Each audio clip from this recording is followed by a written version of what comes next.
Hello everyone, welcome to Jump Up Supercast, the only podcast on the internet to be replacing Reggie on the GameStop board of directors. I'm Will, and joining me this week, Brandon.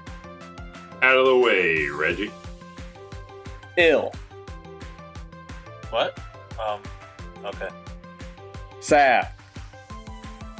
Get back to making pizzas. Mina. Did you call him ill? Yeah, that's what. Maybe he is. How you feeling? And Noah. Oh, my body is ready, but yeah. Why did you call him ill? Ill? Sometimes you just leave off the Z, right? Is that lazy? Yeah. Well, Four letters. Tails does not even live up to his name. Lazy without a Z. I guess. It's just like, 4 letters is simply too much for me to have to just do. Hello everyone. How are you? Not even Reggie could fix GameStop though. Damn. No, he's getting that now with the meme money. Yeah. Oh, now's the Yeah. time. Reggie is actually deep fucking value. That's how he got that inside info. The whole thing was just because of him. Yep. I'm here to break the news. Wow. Thanks, Reggie. Just wait till we hear that expose on your evening news. It's going to be a big deal. First from us. Let's talk about video games. I mean, we Let's already talk kind of about it. were. Mhm. But let's talk about what will happen when video games are gone. When there's nothing left for us to live for. We'll be gone, too. Yeah, true. Anything to talk about. So there was a report, not official yet, confirmed, but talking about the PS3, the Vita, and the PSP digital storefronts. With the reporting basically being that Sony is set to close them in this summer, right? The specific dates, they say could change, but right now it's thought to be July 7th, while the Vita store would be till the 27th of August. So that would be, obviously, if they don't announce it soon, that will not be a lot of build-up for these things shutting down. Mm-hmm. Less time than what Battleborn players got to get ready for their game to shut down. So Damn. makes you think about that. So with this would come the disappearance of a lot of video games in an official capacity. Yeah. So why not just talk about that? Just the sort of the nature of digital storefronts and whether or not what is the responsibility in your minds of companies like Sony and Microsoft and Nintendo to find ways to keep these games alive? Backwards compatibility. Like, Yes. Microsoft is the gold standard here, right? Like, they really are, No, not every game is backwards compatible, but a large chunk of them are. Most of the fan favorites, I would argue, right? And they're continually adding more. If there's any gaps in backwards compatibility, it really comes from licensing and stuff anyway, right? But Yeah. there's a clear, concentrated effort from Microsoft to be like, hey, we want as much of our back catalog. Not only playable, you can still buy them on the 360, on the 360 store if you want, but those purchases carry over with you forward, and they look better and run better than ever before, right? I mean, it's like, it's very PC-esque in that way, right? And I think in the modern age with the count systems and all that shit, like, there's really no reason not to do that, Well, there is a reason not to do that because they can make more money off. Yeah. Oh, yeah. I don't know if backwards compatibility is like a profitable endeavor, right? Or No, if but it is it's like definitely not admirable very. and respectable. They get a lot more respect from their customers and their consumers and their fans. for doing Yeah. that. So it's a big plus for their image. But I mean, this is almost in a certain way bigger than backwards compatibility. But yeah, this is right? even worse than backwards because it's like not even on the original hardware will you be able to buy these games anymore, Mhm. right? Mhm. So it's a matter of preservation. But I guess the reason you bring up backwards compatibility is because it's also because it's like, okay, well, not only are they staying on the store like pretty much forever, right? But they're also better than ever, right? It's like it's in tandem, right? And Sony now has neither, right? They're not going to do backwards compatibility, but they're also just, hey, even if you have a PS3, fuck you, after a certain point, you just can't buy games anymore. It Man, made me that sucks. It made me give a good long look at my PlayStation 4 as like worried that almost half my library is just going to be gone forever because. Well, I mean, we had another thing this week that maybe you can tie into that too. Mina, do you want to explain the clock issue on the PS4? Okay, so the way I would explain it best, you guys ever have a Pokemon game on the Game Boy? Like, no, I never played Pokemon. and so with the batteries inside. So infamously, Pokemon games on the Game Boy had an internal clock, right? And if they died, you couldn't save your game anymore, right? Unless you replaced the clock battery, right? Mm-hmm. So the PlayStation 4 has a clock battery as well, and it uses that to authenticate your trophies, like when you earn them, basically, so you're not cheating when you earn your trophies, right? Mm-hmm. However, because of this, so if the clock battery dies, you have to replace it, and then the only way to, after you replace it, you have to authenticate it on the servers. Which means if you're offline, or if the servers get shut down, you will not be able to authenticate your PS4 anymore. Your PS4 games, you cannot play physical or digital. It doesn't matter. No matter what, you cannot play your games. If that clock battery dies. Now, mind you, we're still a ways off from PS4 servers shutting down. Obviously, right? Yeah, like 10 years. But maybe. I mean, there's cause for concern, right? Especially with this PS3 Vita and PSP stuff going on, right? There's definitely... I mean, personally speaking, I don't know about you guys, but like personally, it makes me not really want to invest in the PlayStation ecosystem that much. Same. Yeah. Yeah, that's kind of bullshit, not being able to play the games that you bought. So, even offline. Theft. Like, it's literally just, basically, you might as well have a bricked console at that point. Yeah. Like, because like, at least with this, right, you can still play Tokyo Jungle if you downloaded that game, right? Or with PS4. And it does seem like you'll be able to re-download the games for the time being. Yeah. We don't know how long that'll last, mind you, but at least for now, even if you can't buy new PS3 games, you can still re-download the stuff you can. I feel like at this point, they need to find a way to transfer this shit to PC if they're gonna, close down PS3 shit. At least have they have like a PS Now. They have that architecture. They need to add all those games to PS Now or something like that. Yeah. Like, working on one of their existing, like, infrastructures or, like, as you said, architectures, like, and just kind of, like, developing a system that allows these games to be able to play or get put forward to other consoles if necessary is, like, something that needs to be, I feel as though it needs to be considered. Whether or not it's, like, profitable for companies to do that is a whole... it's clearly going to be the whole thing that this is hinging on, I guess is the phrase. Mm-hmm. But like, that's one thing that I kind of like hope manufacturers think of in the future when it comes to this sort of thing. It's like, just how well can this be, how easy would it be to put this forward and put this on future consoles if necessary? Because like, Nintendo doesn't seem to have got that. I don't think. They don't seem to have nailed it down. It seems to be having trouble getting stuff on their ecosystem. But like, I don't know why, but like, Microsoft seems to manage to do it really well, and I hope other companies follow suit in that. Yeah, I mean, like, as we get to more modern systems, like, you could, like, I think the Switch, if you bought a Nintendo, I think the Switch is like the last excuse Nintendo had because it was a big shakeup for their other systems, right? But this is like... It doesn't use a disc, right? Whatever, yeah. But this is it, right? Going forward, there should not be any more bullshit, right?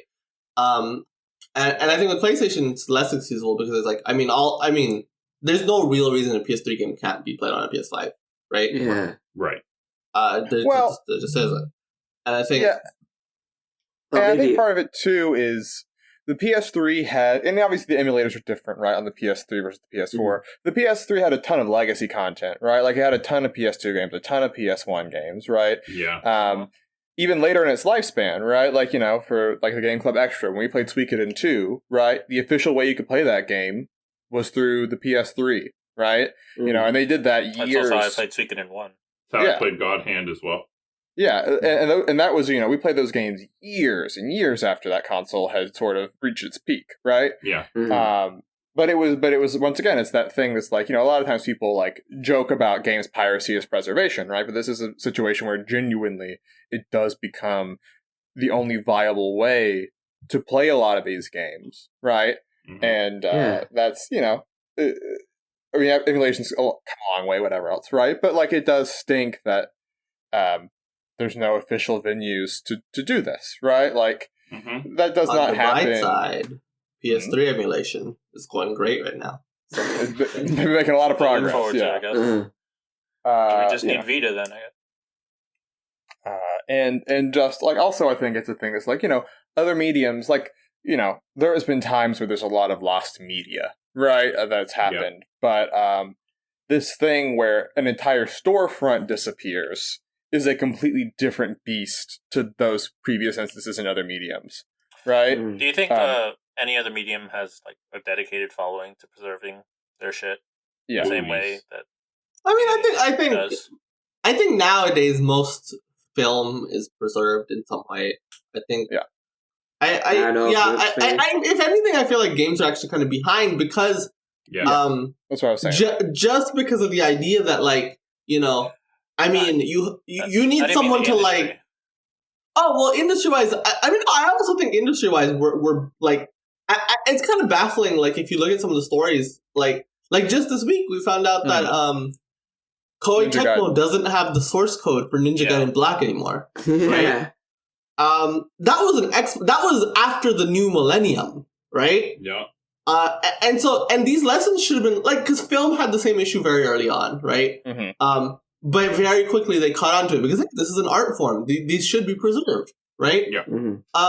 And video games don't have it in the same way. Like they, it like what it takes for preservation right now is a bunch of people who are passionate and smart enough to be able to reverse engineer a whole system and get it to run on PCs, right? Well, what I was trying to say is the community there for other mediums as it is for gaming. I feel like gaming. Well, maybe this is just like my insular view. Yeah, but I think sure. honestly, I think there's just an insular like. Yeah, maybe okay.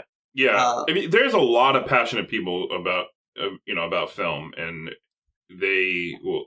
I think film is at a point where it's very easy to preserve everything now, and Mhm.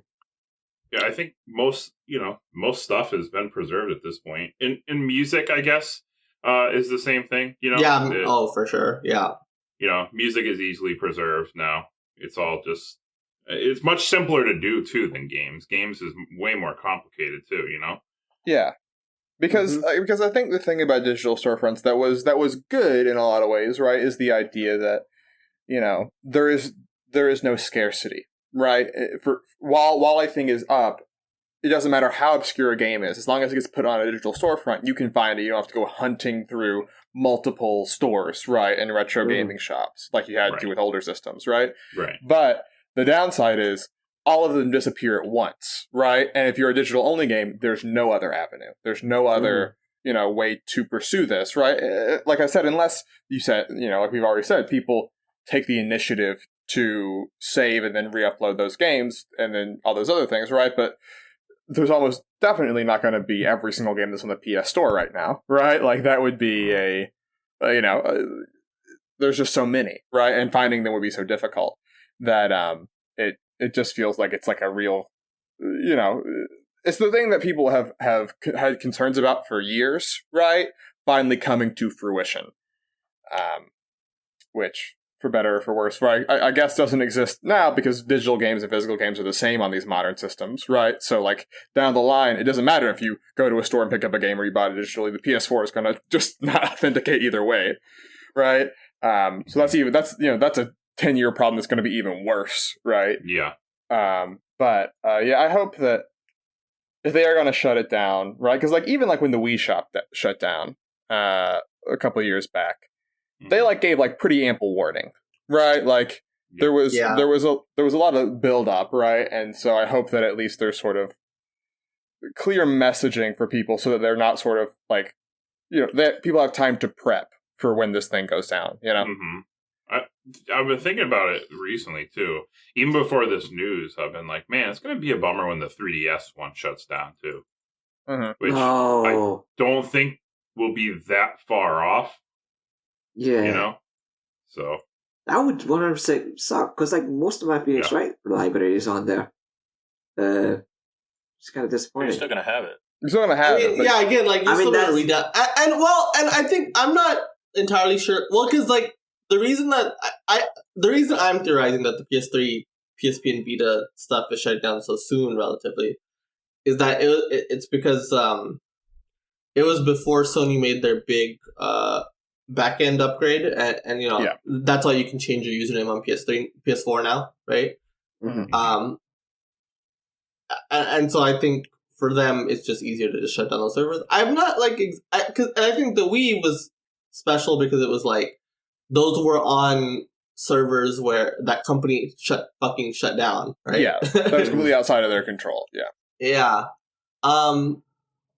And plus because it used, well, and I think more pertinent with the shop in particular, it was like because it used Wii points, right? Mhm. And they weren't making Wii points anymore, right? Yeah. And I think Yeah. and I think for tax purposes, Wii points are a little weird too. And I think so. The 3DS, I don't think has those problems, right? Mhm. Sure. So I wouldn't like make the jump of 3DS is definitely next, right? Yeah. I mean, But if it does, it's gonna Scary. be. It would be Like very- eventually, these things will happen. Yeah, right? clearly It's though, just- eventually, Yeah. like nothing is forever, and It's just the thing of being prepared for when it does happen, right? And that's the thing that I think, mhm. you know, hopefully people will have got all that stuff archived in proper places. So that's the thing. Quick unrelated note, you just reminded me that, remember Xbox used to do fucking points like that too? Mhm. Yeah. Microsoft Points. points? Yeah. That sucked. 80 was $1. It was Garbage. even more stupid than Wii points. yeah, because Yeah, Wii points yeah. were like a direct conversion, right? Like 1 Yeah. cent is 1 point, right? Fucking Microsoft points are weird. Yeah, sucked. I'm glad that's gone. Yeah. Hmm. So outside of all that, there's you know, that's backward facing. We're going forward facing. We're looking at what's new, what's the hot stuff. Hell We yeah. had from Bloomberg, Mochizuki, what's his name? He does the scoops. He it's following up from what was already reports about the Switch Pro that were just about a month or so ago, right? Confirming a couple things here. One, right now, still planned to come out later this year internally. 7-inch OLED screen with 720p resolution, so essentially the same as the current Switch, right? No. Oh, it's not? Current Switch is smaller. It's smaller? bigger Okay. and it's OLED. Those are big changes. But we talked about Mhm. the screen. Yeah. A month ago. But then the big thing is DLSS is confirmed here, and explain DLSS because you would do it Okay. better than I would. So DLSS essentially, the way you can do, and so you can find it already on Nvidia's RTX cards, right? So that's the 2000 and 3000 series. And basically, it's an AI upscaler, but like it's not as simple as that. But basically, an AI upscales a resolution, so you're rendering the game at 1080p, and the tensor cores, in the hardware, they upscale that 1080p image. Well, more like they take that 1080p image and they reproduce it into a 4K image. And results have shown that a lot of times it's basically as good as native 4K. Sometimes oddly even better, like in the case with Death Stranding. Okay. Yeah. So this is crazy tech because essentially what it lets you do, it lets you run games at 4K, but only have the performance cost of a 1080p game. You know, which is Pretty much. huge. So it's like a cool workaround. Yeah. Oh yeah. Very much so. Yeah. And it can also be applied for like just wider performance, like for improved frame rates too, right? For like, I guess in the case of handheld, right? Because that wouldn't need 4K, obviously. Right? Well, yeah, specifically because you're running at a lower resolution, right? Because so you're technically only running the game at 1080p, which means that you get frame rates as if you're running the game at 1080p, right? Yeah. Maybe just slightly lower, because there's a tiny bit performance cost to that upscaling, right? Mhm. But you're basically running the game at 1080p, and so you're getting the equivalent frame rates, but it shows a 4K image. You don't have to run your game at 10 frames per second to get a 4K image, right? Which is really impressive. That's just, I mean, crazy. it's insane. And I It think has to have a little bit of improvement on the frame rate, though, right? yeah, no, right, it does Yeah. specifically, like I said, because you're running at a lower. Running at a lower resolution, like you get that that's what it's used for, right? Is because you get this huge performance gain, but you get to run at a beautiful 4K image, right? I mean, first of all, 4K is a native 4K is a huge it really eats up your performance, right? Yeah. Like, obviously now we have cards that can do that. I mean, the PS5 and Xbox Series X do it, right? But it comes at a cost, right? Like, you don't see many 60 frames per second 4K games on these big, mega powerful consoles, right? The Switch Pro will be able to run games at 4K and have really good performance because of DLSS, right? It's a workaround, but if the result is basically the same, I mean, who cares? So is it technically going to be better than the PS5 and the Xbox? Get the fuck out of here. I don't know about that much, but like, and so this report, it should be worth noting. This is not even the only upgrade to the system, right? It has a better CPU. It has more memory, right? From a hardware perspective, I cannot explain to you just how crazy it is that this is a mid-generation refresh. Because it's a huge jump in comparison to even like the Xbox One to the One X, right? Like, which was a big jump already, right? But like, this is just it could be a new console. They could sell it like that, It's like the new Switch XL. From a technical perspective, this is a generational leap. Yeah, I don't think Nintendo will market it like that, right? I think this will just be Nintendo Switch Plus or whatever the fuck, right? Yeah. And it'll have most of the same games and all that, right? But purely from a technical perspective, this really just seems like a generational leap. It is crazy what they're putting out on this thing. And it's worth noting also in the report the idea that there will be exclusives for this, right? Like, there will be things that they can only get running. They only mentioned like 1 or 2 games, though, right? And they're speculating that's mostly going to be third party. Yeah. So the speculation is mostly third parties are going to be doing exclusives, because that just comes from the fact that this machine will be able to run games that the Switch just really cannot. Yeah. Right. Well, this is what we talked about, porting other games. Yeah. So there's a lot to get to with that, right? Oh, I guess it's worth mentioning, this is purely on the analyst side of things. There's no internal sources on the pricing, right? But within the article, they speculate $350 to $400, right? That they would be very surprised if this thing stays at the $300 price point, right? Because it is a big jump. But a thing I'm very curious. I feel like $350 is reasonable. $400 might be pushing it. I mean, from an optics point of view, but a thing I'm very curious about, because we've talked before how Nintendo has indicated they want the Switch to go long, right? They view the lifespan as the Switch as being longer than most systems. This seems to me to indicate that is extremely true, right? Oh, yeah. Let me ask you a question. Do you think, would you be mad if they just continually refresh the Switch, like the iPhone or something like that? Just That's what I want. I don't think they'll do that, but that's what I want, right? That's what I want too.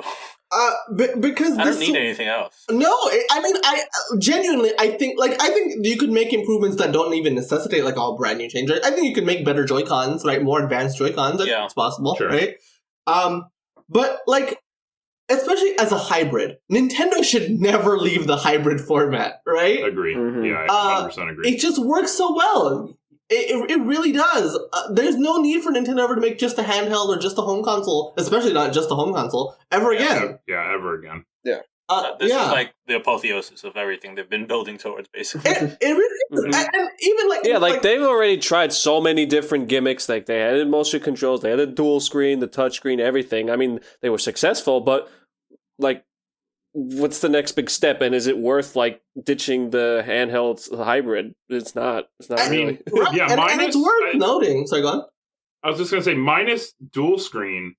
The Switch itself is almost every single gimmick they've ever tried combined into one console. Yeah, that's exactly what I was going to mention, right? The thing is, like, they're not really constricted by what they can do, because like the Joy-Cons let them do motion controls if they want to do motion controls, right? Mhm. The thing has a touchscreen if they ever want to do anything with the touchscreen, right? Like, this really, like, the Switch feels like the final form of Nintendo's hardware, you know? Yeah.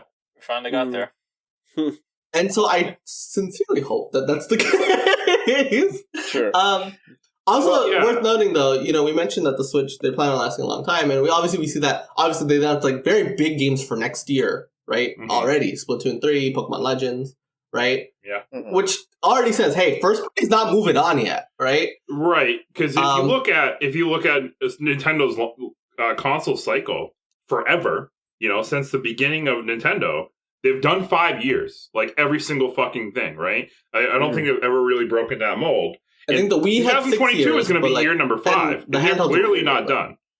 Oh yeah. They're not done. The Switch is not going anywhere, right? Yeah. And like traditionally, home consoles, Nintendo, the last couple years suck ass, right? Yeah. You can tell they're done. You can tell they're done with The that. development You can studios tell- have moved on. Yeah. Yeah, you can tell even like a year or 2 years before the next system Oh, comes the out Wii that, U, that yeah. they're You done. can really tell. You know, Yeah. I mean that was the case with the GameCube, right? That was the case Yeah. with the Wii, right? Like all these systems, like in their last couple years, they were just on their last legs. But they're showing right now, like they're having big games come out next year, this year, right? And it's like we're in the 5th year this year. Next year is the 6th year of the system.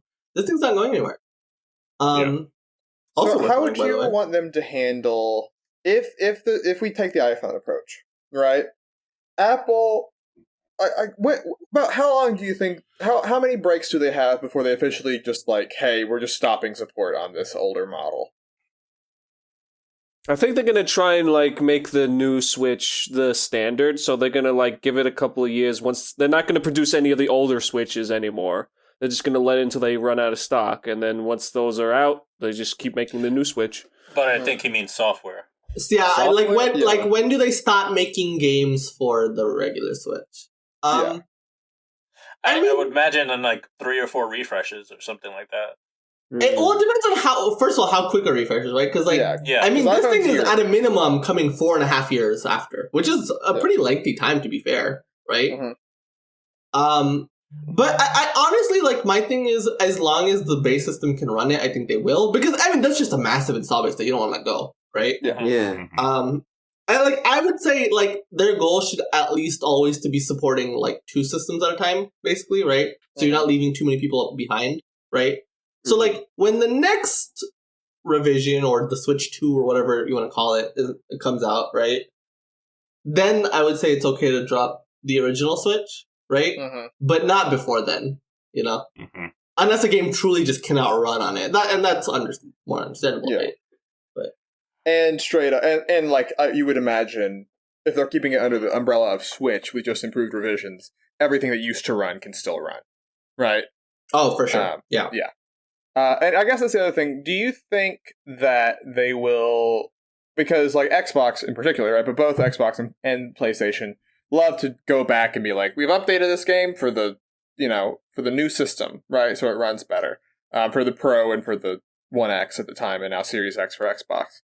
Do you expect any of that from Nintendo, or do you think that they are far too averse to saying the words frame rate on an official No, they're press not release? going to do that. They're Yeah. not going to do I'm that. a little more optimistic because I If think they're going to do that, they're just going to release a new version of the game like they did with Xenoblade and Hyrule Warriors and things like that. Well, I think it's a little bit different.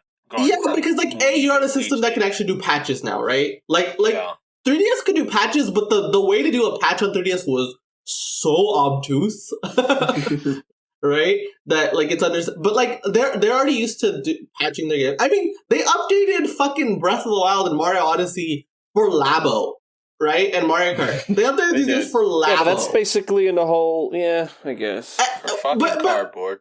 But what's the thing is like, but I think it's in tandem of this thing of like Nintendo software.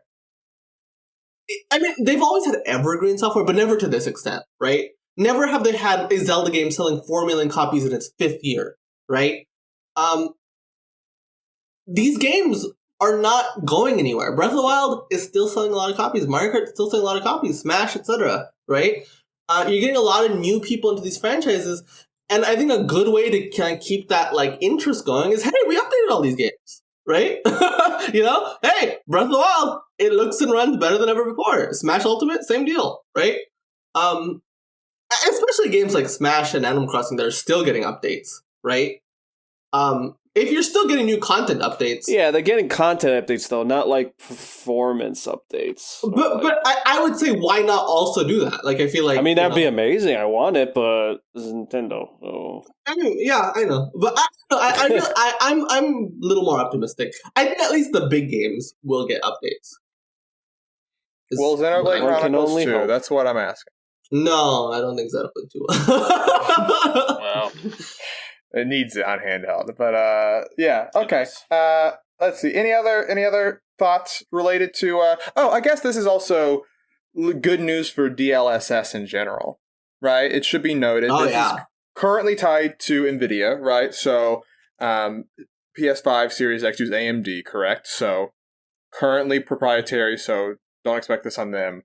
But it does exist on PC, and it like officially got included with Unreal Engine like a couple months back, right? As like a plugin. So like this could be genuinely a very, because as we know on PC, most people that play on PC have lower end hardware, right? And this can have a big difference, obviously, for the majority of people that play if it becomes widely adopted. So I imagine it being on a system where a lot of other, if you've already got DLSS working on Switch, why wouldn't you also do it on your PC port, right? Maybe tell me if I'm wrong on that, but No, I think that's totally. Well, I mean, obviously you'll need a card that can do DLSS, right? So Yeah. by that mention, you have to have a new card, but they have budget cards, right? And I think NVIDIA clearly wants to position this. I mean, they want DLSS to be a big thing, right? And I think we should know DLSS is still somewhat new. I mean, NVIDIA has invested millions and millions and millions of dollars into this, and it's already very mature, right? But we've only seen this since the RTX 2000 series cards, which was 2 years ago or something like that. And 3 years ago, and it's kind of crazy that Nintendo's already adopting this technology, right? But I think it's a win-win for both of them, because I think for Nintendo, it's like, hey, we get to, our weaker hardware gets to keep up, right? Mm.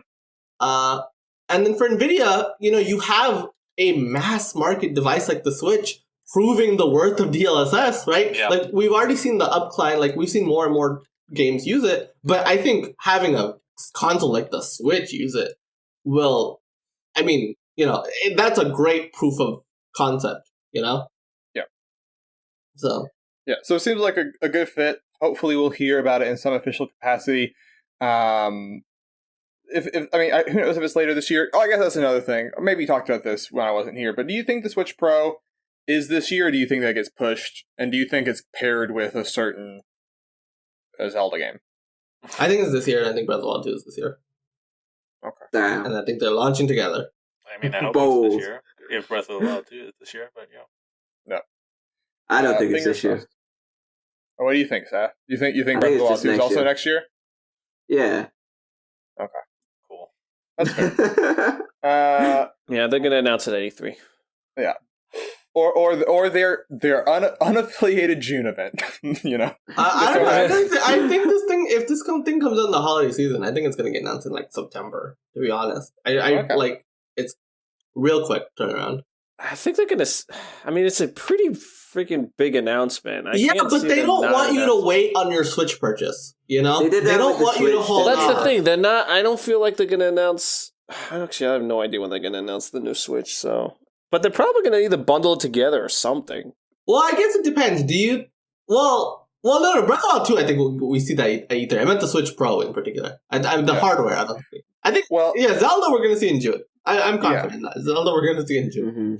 Mm-hmm. I guess my question would then be, if we're going to see Zelda in June, and they want 4K Zelda to get shown off, right? Which I don't know if they view that as a thing they want to like pitch when the game first gets announced, right?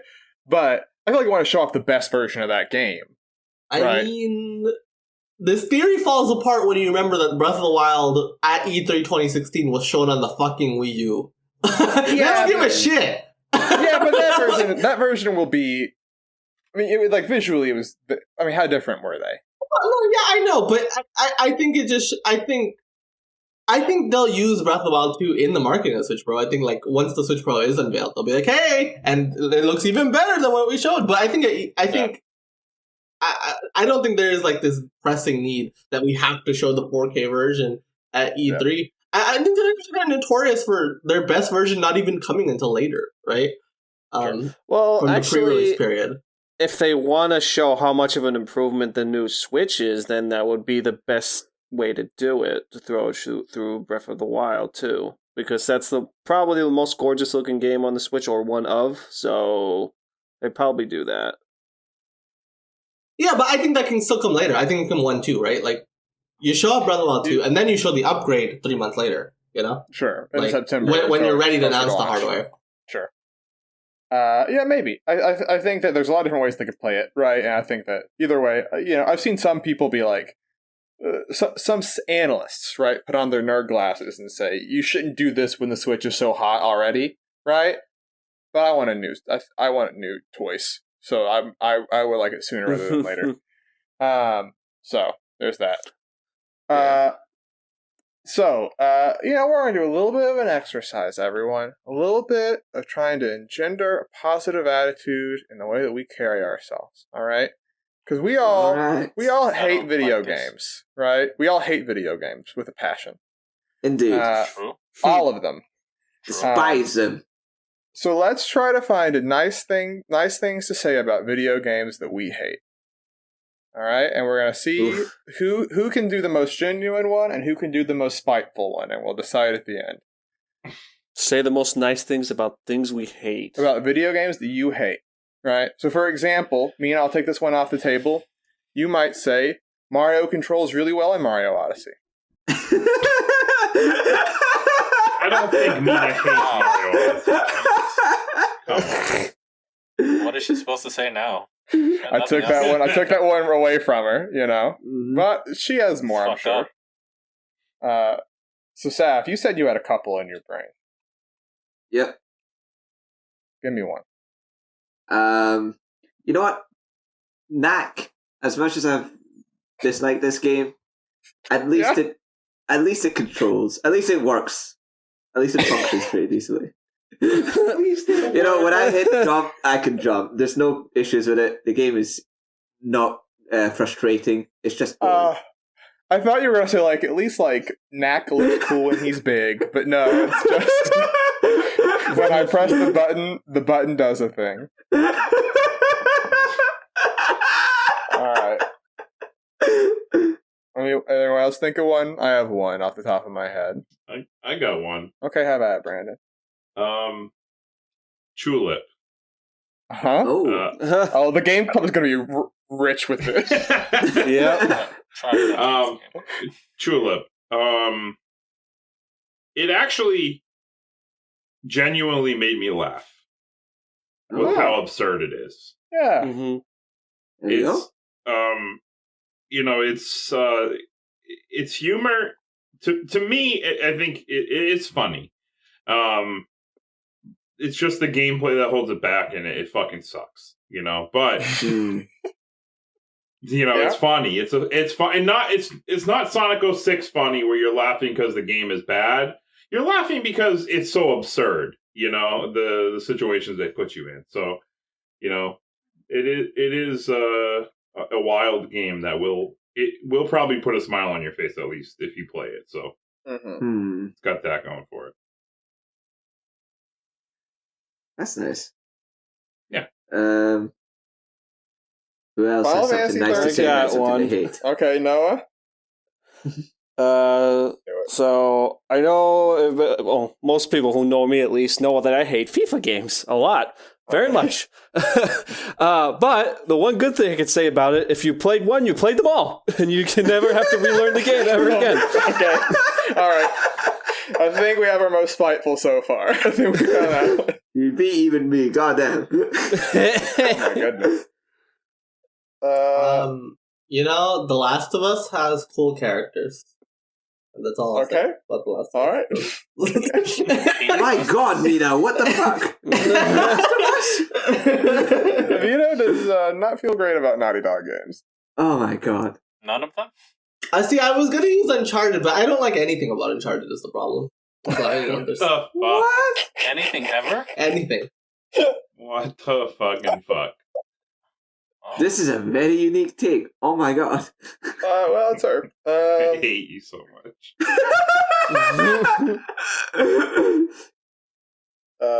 Ills, you have one? No, you can go ahead. Okay. Fallout 4 is a Bethesda game where I like the shooting more than the talking, and that's unique to it. Was I the only person who said something genuine? What? The Last of Us has good characters. That's characters. Dead Island's commercial is still good. Yes. The fucking trailer. The trailer is still good, yeah. Trailer. It's a good Okay. trailer. I guess I will pick Goner.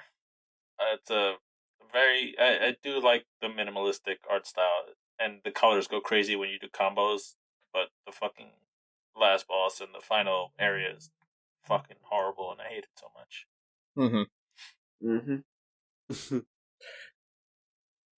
You know, almost every bad Sonic game has at least like a couple bangers in its soundtrack. True. It's very Sonic true. Forces doesn't, Even- and that's why even- that's why it's a real shame, you know. Yeah, even Sonic 06 has some good songs in it. It really does. Mm. Sonic 06 has a pretty decent soundtrack, actually. Mm-hmm. Yeah. Drake sampled that game, you know? He did. I forgot. Oh, what a treat. All right. Metroid. 100% remake is competent. That's not a compliment. That's literally my thing for Knack. You can't just copy It's my thing for competent. Knack. Okay, it looks good, and it's competent. Okay. You know, it is a pretty good. Blinks the Metro- Time Sweeper, I like cats. Metroid Really good. Other M. Really digging deep on me. Metroid Other M. It played okay. We're not getting into this. No, that's a good segue. That's a segue. We're going I just want to Unleash say, the dogs of war. I just want to say, everyone, the place where I got this idea from, most people may use it to make Breath of the Wild jokes, and I think you're all very cute. Damn.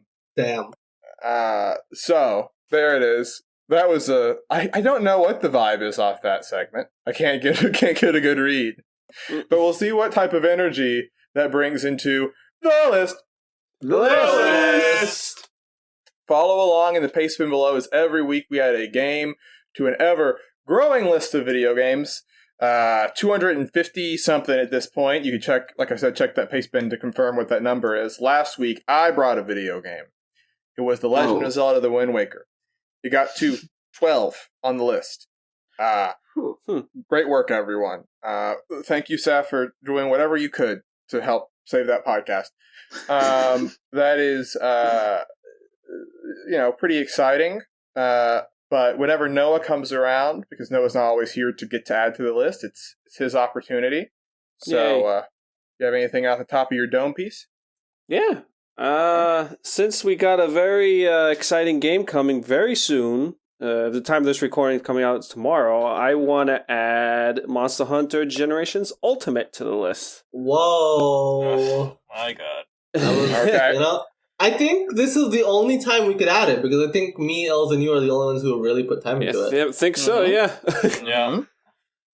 So, all right, go for It's it. all about it. Tell us what is Monster Hunter Generations? Well, it's a long-running series since the PS2, I believe, is the first time it came out.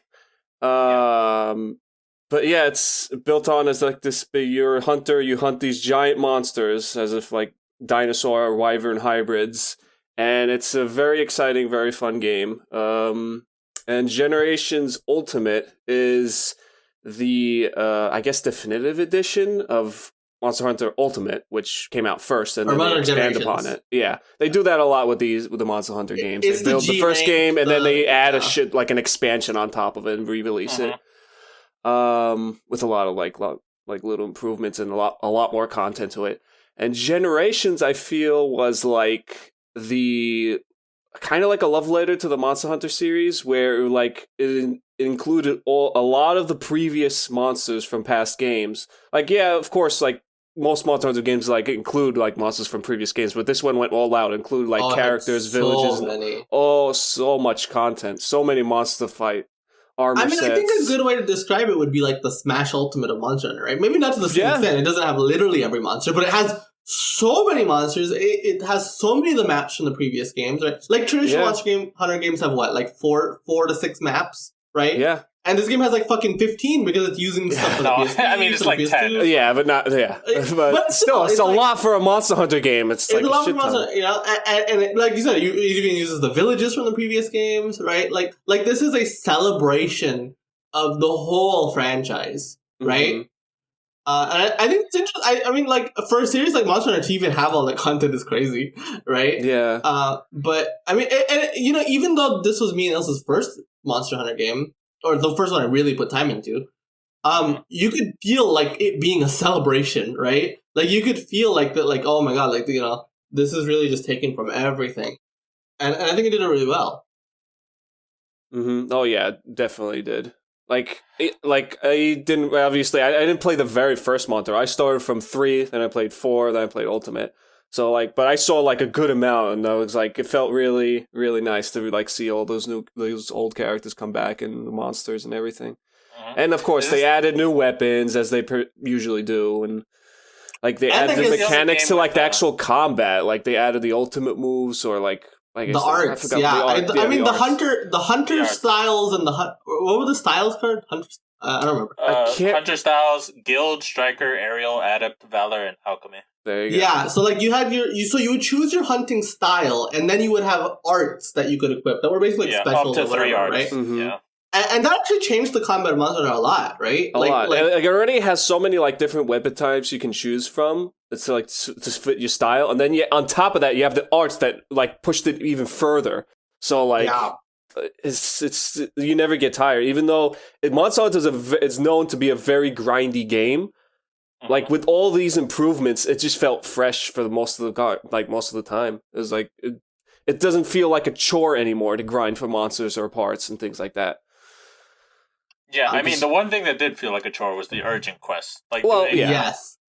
Doing multiplayer in this game, I mean, I do like that the multiplayer is very easy to get into. Like, for sure. Right off the bat, you can do it like basically instantly. But doing the urgent quests in order to get your HR rank up was kind of annoying because you had to do it once per person to get them all up. Which that was really bad. Like, because our progression, because me and Els played together, right? And our progression was every time we would do a quest, it would check off for both of us, right? Mm-hmm. But specifically the urgent quest, which it was so you could get to the next level, right? Basically, the next rank.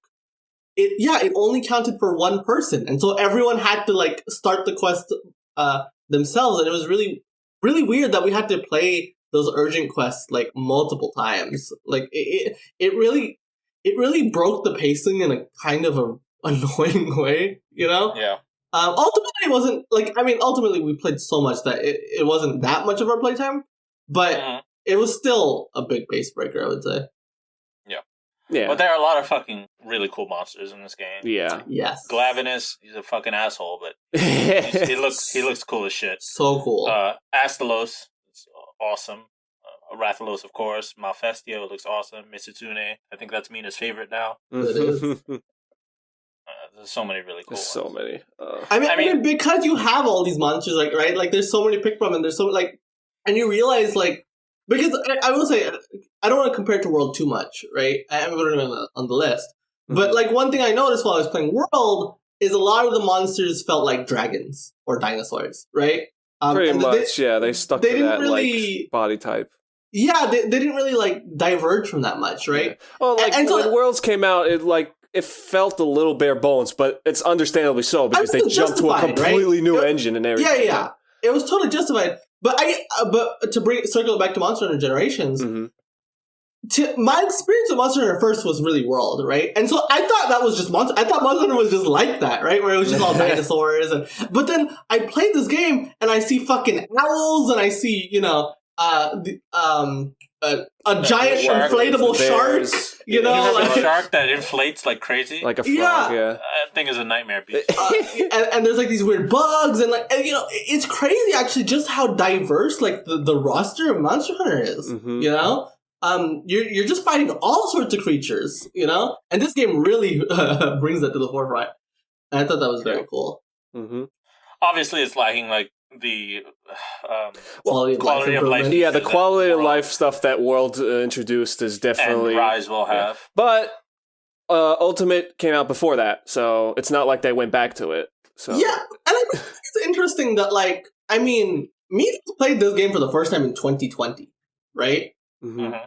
We still had a blast, like you know, because I think there's a lot to say about how like Monster Hunter is just unplayable before World now. I don't think that's true at all. You know, Right. I mean, I remember when we started this game, I was like, "How the fuck did this series get popular?" yeah. Like, Like, the beginning is so How did this series clunky, get popular? and But then you just keep playing, and then you're like, "Oh, I'm having fun." I get it. You know, yeah, you just keep at some point it just clicks in you. You're like, I get it. I get why people like Monster Hunter. Yeah, You know? it's definitely a lot less accessible than the newer versions of Monster Hunter. Oh, for sure, though. Yeah. But that's what it was. That's what Monster Hunter was. But... Now they're going in a new direction. It feels like it's a completely different like timeline now since World. But yeah. So where do you want to put it now? Oh, that's a good question. Maybe around like the 50s area. That's exactly where I was at. Like exactly where I was at. Okay. I mean, I'm willing to go higher, but I don't know how much higher. Where are you feeling, Els? While Noah kind of settles, like, do you have a general area before Noah? I wouldn't go above Path of Radiance. Probably, I think I would stop there. Path of Radiance. Fair.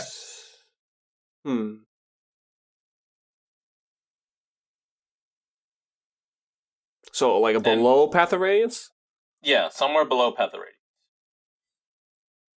Well, first you say where exactly you want to know, and then I guess I'll kind of give my we'll work from there.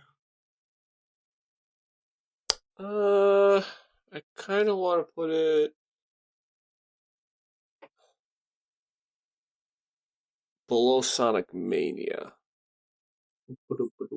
That's 46. That's above Path of Radiance. Yeah, yeah, but you know, that's let that's his zeroing. first. Yeah, but like so, where I was settling on was like sandwiched in between Splatoon and Brawl is where I was personally gonna put it. I could go higher, but that's where I was thinking personally. should we meet in the middle with Hills? Put Yes. Path of Radiance, I guess. I mean, putting it above Pokemon would hurt me, but that's fine. I'm willing to do that. All right. Well, there you go. Okay. There it is. Beauty of compromise comes through. And Ills gets what he wants. Yeah. At 53 on the list, we have Monster Hunter Generations Ultimate surrounding it at 51, Marvel Spider-Man 52, Fire Emblem Path of Radiance 53, as I said, Monster Hunter Generations Ultimate 54, Pokemon Red, Blue, and Yellow, and 55, Sonic the Hedgehog 2. That is the list, that is the podcast. Brandon, plugs, whoever, final praise. Who wants it? Yeah, figure that out real quick. Mina, it's you!